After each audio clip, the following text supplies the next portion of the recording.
Hello everybody, welcome back to another voiceover episode of the AC Creative Studio. In this video, I am trying something different as usual, since an artist should always try something different in order to maximize creativity. And I'm doing this by using all my leftover paint that I did from the last video to create this Stunning Nebula-inspired pour painting that I hope you guys find it gorgeous. I love challenging myself in order to make something this beautiful from what is left behind. And there is always potential in these last drops of color, and today's pour does prove it all. I start by setting up my new hues in two separate plastic cups. I use about 3 of them, all of them being 3 ounces, each of them separated by the color of the paint with the pouring medium mix into a 3:1 ratio, 1 ounce being the matte acrylic paint itself, and add an additional 2 to 2.5 ounces of pouring medium that I brought from Michael's. It is pretty pricey, but it is 100% worth it when wanting to create something.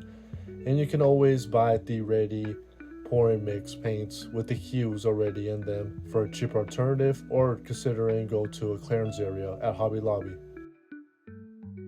For the copper metallic hue, I use 3 separate colors, 2 parts of metallic gold, 1 part of Mummy brown, and a hint of dark red to give that cosmetic look.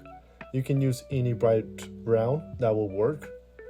And the last hue that I'll be using in today's pour will be in a ready mixture in a bottle that I brought from Michael's, and I have used in various videos, and I will leave a link of all materials listed in the description.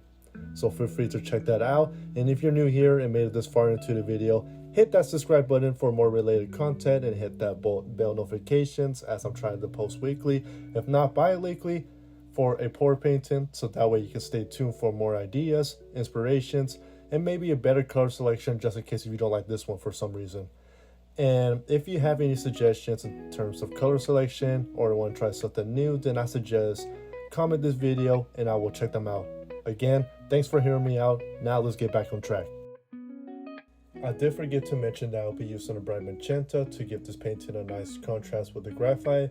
For that, I will need to add pouring medium, since I will be using this matte craft acrylic paint that you can get at Walmart for a cheaper price. I do remember it being sold for 50 cents. Nowadays, they're about $1 depending on the color and medium, since I know Apple Barrel has different types of acrylic paint. But for my beginners and fellow artists, I will suggest to stick with the regular matte paint, since it does the job for this purpose. And you only need 1 ingredient, is to add some pouring medium, since I know acrylic paint can be thick depending on what brand you use. And what the pouring medium actually does is that it thins out the acrylic, making it easier to pour on the canvas and get a much smoother result. Now that I'm done setting up my new hues, I begin to start setting up my tray that I bought from Hobby Lobby for $10. Start gathering another small plastic cup and begin to fill with the paints I have surrounded by my 5 by 7 inch canvas that you can get from any art store. You can use a bigger size if you want, but since I'm doing this creative experiment, I will recommend fill 2 cups instead of 1, showing that any canvas size that is any bigger between 8 to 10 inches. And it's best to have a palette knife to avoid the canvas from sticking into a tray, table, or any surface that you're working on. It looks like I'm having trouble of getting my leftover paint into good use. For that, I'll be adding more pour medium until I get the proper consistency. I am not measuring this patch precisely. I'm just simply reusing what is left by making it reusable, since I'm not a type of artist who like to waste on art supplies, especially paint.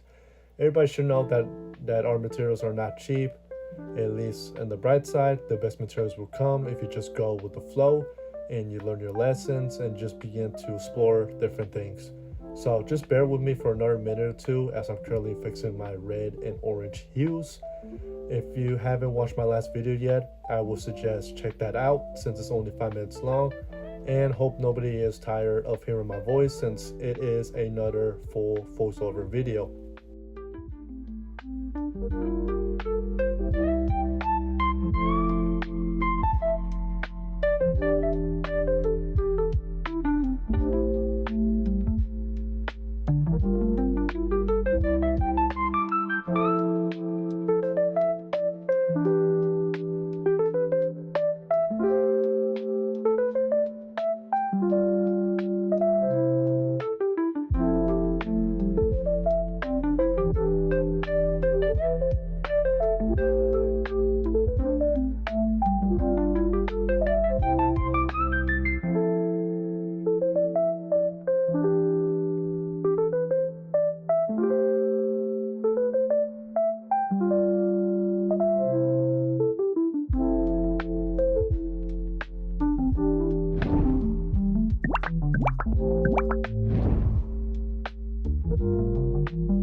Now that I completely filled up my pour media cup, it is time to start doing the classic flip over technique.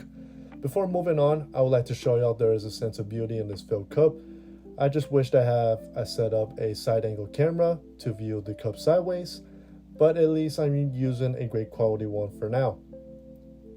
Let's flip this bad boy over, and usually I like to wait about 2 minutes before lifting the cup upwards or removing it. Until then, I'm going to quickly change my gloves and wait for a bit to get the paint compressed in the canvas without squeezing the cup or making a complete mess. Just let the gravity do its work since it is a space themed color palette. After finishing up this piece, I'll be posting my final result on the post tab, and you haven't followed me yet on Instagram, just type in Angel Artist together just to see my final photographs and some of my artwork, as well as my past YouTube video experiments. Again, it is Angel Artist, and be sure to check that out for more related content.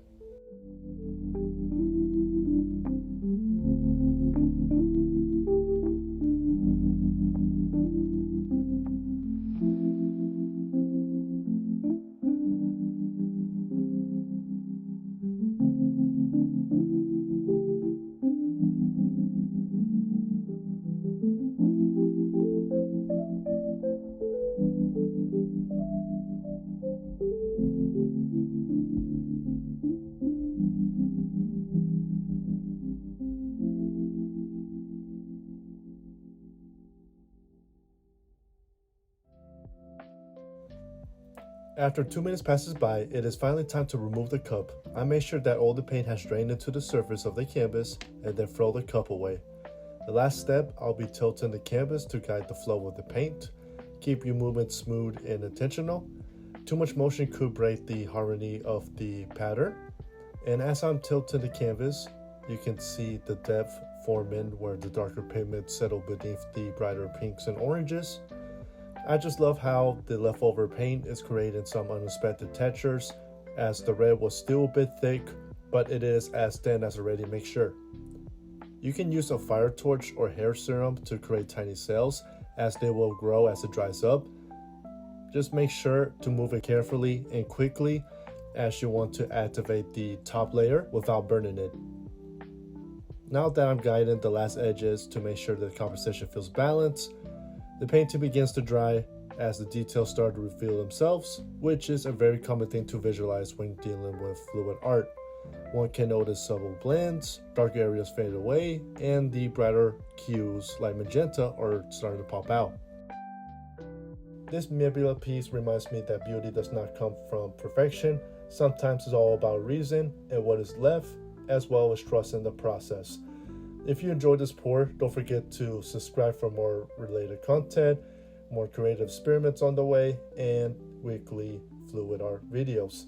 Until then, I've been Angel, and I will see you in the next one. Aight.